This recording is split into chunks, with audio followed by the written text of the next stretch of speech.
I was directed to a video that was discussing biomimicry and how it disproves evolution. Let's take a look. Biomimicry. Now, what is that? Well, in the realm of technology and science, there's a field of study, and it's pretty popular these days. It's called biomimicry.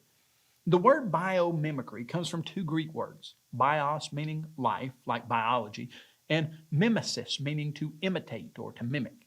You see, therefore, biomimicry means the imitation of life. Whoa, whoa, whoa, whoa, whoa, whoa, whoa. Back up there. Are you telling me that bio means biology and mimicry means mimicry? I am so glad you're here to clear that up for us. I'm glad you're here to tell us these things. This field of study looks at certain things in nature, and it attempts to use those designs and structures in nature to create technology that's helpful to humans. This is pretty much how science and engineering have always been. Observe the world around us, make a hypothesis about what we have observed, test an experiment to find out if that observation matches what we have assumed.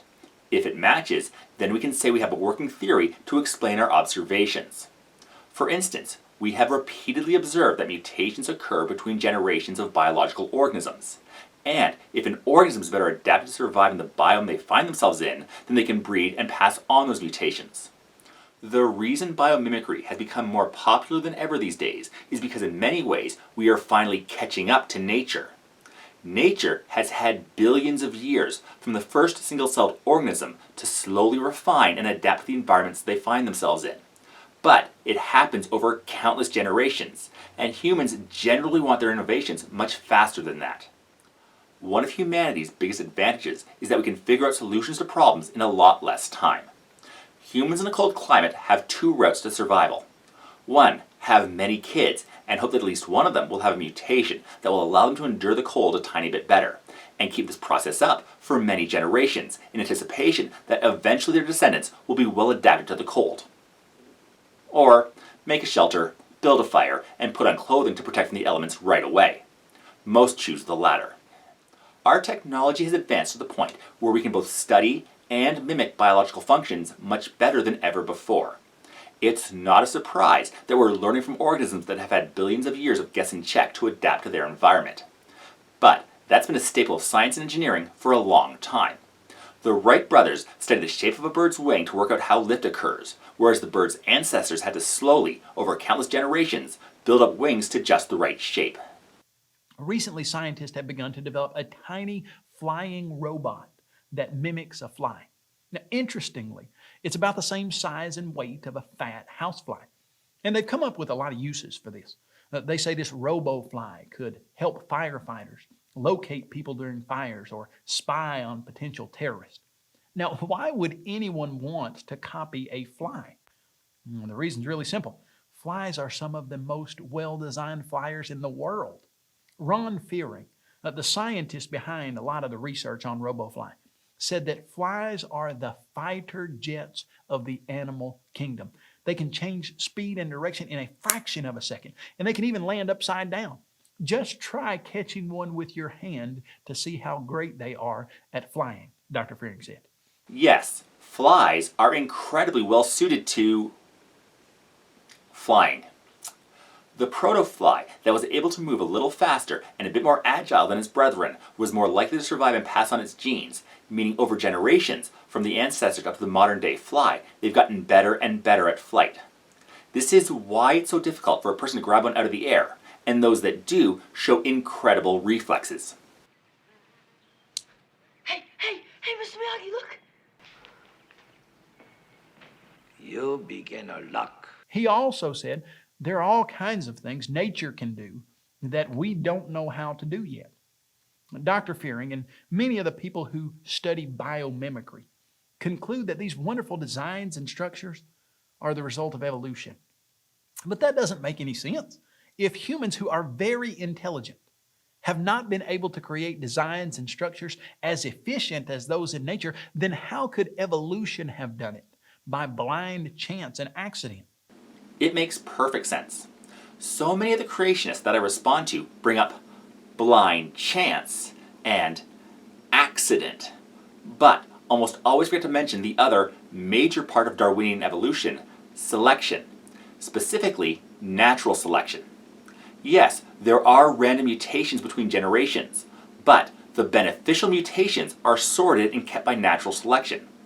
If a mutation helps an organism thrive, it will be passed on because that organism will be more likely to breed.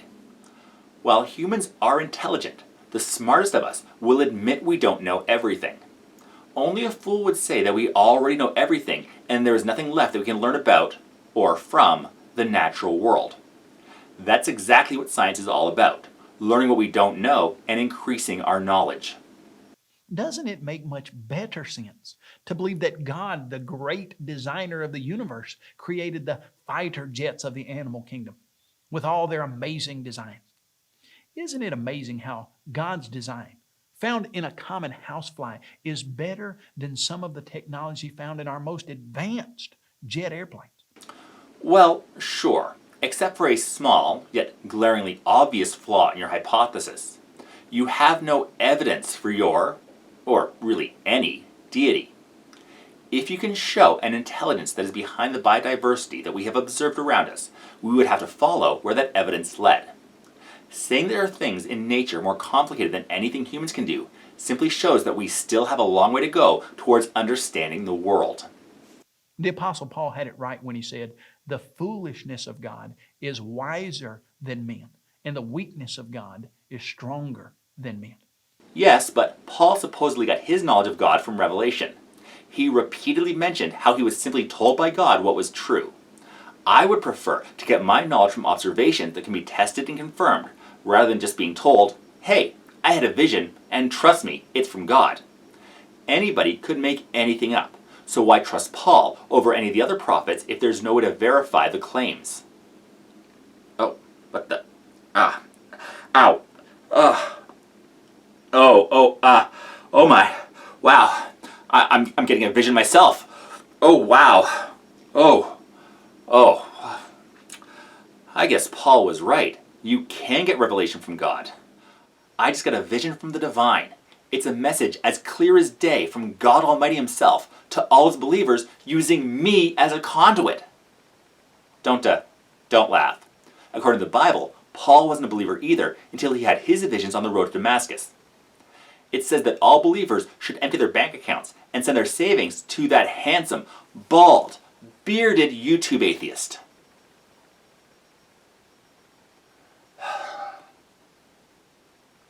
You see, the entire field of biomimicry proves that there is a designer in nature, and that designer is God.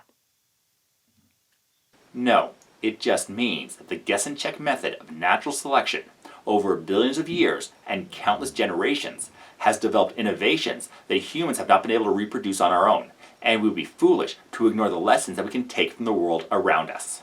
Everything that I do, they try to do the same thing. Copy, paste, copy,